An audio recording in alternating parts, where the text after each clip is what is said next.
Good morning बच्चों। आज हम कक्षा 6 के लिए पाठ नंबर 14 पढ़ेंगे लोकगीत। लोकगीत का अर्थ होता है लोगों के द्वारा लिखा हुआ या रचित गीत या लोगों ने खुद ने स्वयं बनाया है। यह पाठ एक निबंध है जिसमें लेखक ने लोकगीत की उत्पत्ति, विकास और महत्व को विस्तार से समझाया है। लोकगीत जनता का संगीत है।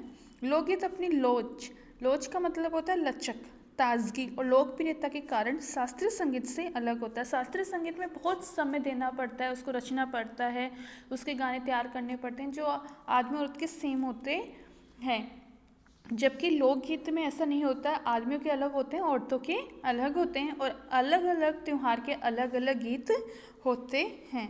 त्योहारों और विशेष अवसर पर ये गाए जाते हैं। इन्हें साधारण ढोलक, झांझ एक होता है, एक वाद्य यंत्र होता है जो कांसे की 2 तस्तरियों से बना होता है, करताल, बांसुरी से ही मदद से गाया जाता है। पहले ये शास्त्रीय संगीत से खराब समझा जाता था, परंतु बदलते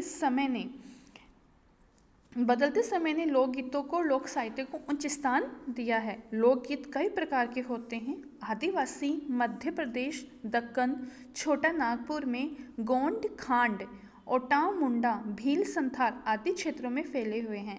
इनके संगीत बहुत ही ओजस्वी, सजीव होते हैं।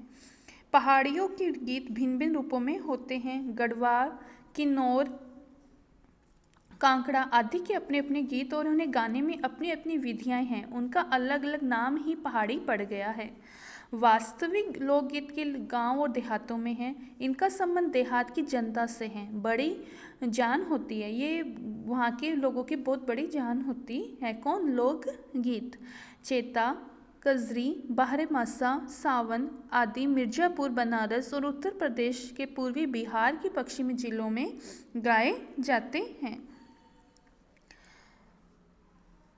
बंगाल में बाउल और भतियाले, पंजाब में माहिया, हीर रांझा, सोहनी महिवाल संबंधित गीत और राजस्थान में ढोला मारू गीत बड़े चाव से गाए जाते हैं। इन देहाती गीतों के रचयिता कोरी कल्पना को इतना मान न देकर अपने गीतों के विषय रोज़मर्रा में बहते जीवन से लेते हैं, जिनसे वे सीधे मर्म को छू लेते हैं।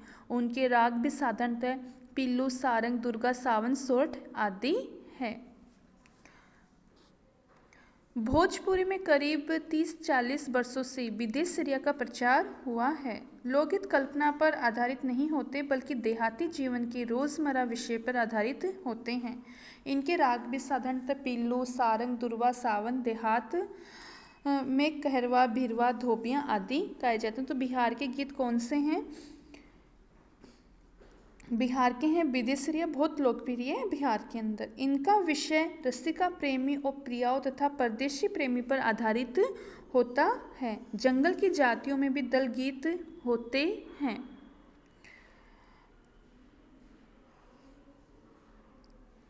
बुंदेलखंड में आला के गीत गाए जाते हैं। इनकी शुरुआत चंदेल राजाओं के राजकवि जगनीक द्वारा रचित आल्हा उदल की वीरता के महाकाव्य से माना जाता है। बुंदेलखंड में आल्हा के गीत गाए जाते हैं। धीरे धीरे दूसरे देहाती कवियों ने भी इन्हें अपनी बोली में उतारा और इन गीतों को नट रस्सियों पर खेल करते हुए गाते हैं।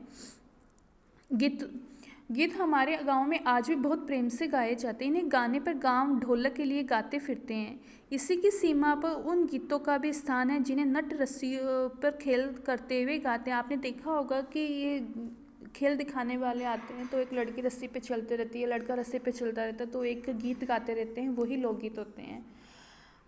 इनके अपने अपने बोल हैं। अनंत संख्या अपने देश में स्त्रियों के गीत ही है। हमारे देश में जो स्त्रियों द्वारा गाए जाने वाले लोकगीतों की संख्या ज़्यादा है।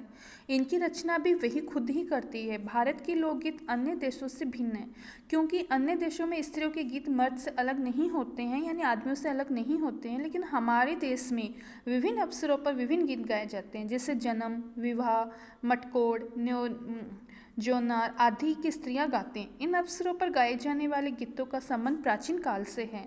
बारहमासा गीत आदमियों के साथ स्त्रियां भी गाती हैं। स्त्रियों के गीत दल बनाकर गाए जाते हैं। इनके स्वरों में मेल नहीं होता, फिर भी अच्छे लगते हैं। होली, बरसात में गाए जाने वाली गजरें सुनने वाली होती हैं। पूर्वी भारत में अधिकतर मैथिल, कोकिल, विद्यापति के गीत गाए जाते हैं। गुजरात में गरबा नामक नृत्य गायन प्रसिद्ध है। पूर्वी भारत में किसके गीत गाए जाते हैं? तो पूर्वी भारत में अधिकतर मैथिल कोकिल विद्यापति के गीत गाए जाते हैं। इस दल में औरतें घूम घूम कर एक विशेष विधि से गाती है और नाचती हैं। ब्रिज में होली के अवसर पर रसिया दल बनाकर गाया जाता है। गांव के गीतों के भी अनेक प्रकार होते हैं और यहाँ पर सभी के अपने अपने विद्यापति होते हैं। कहीं पर कौन क्या गीत गाता है, कहीं पर क्या गाता है, तो लोकगीत अलग अलग जगह के अलग अलग प्रसिद्ध है। ठीक है बच्चों, ये चैप्टर आपको पुनः पढ़ना है।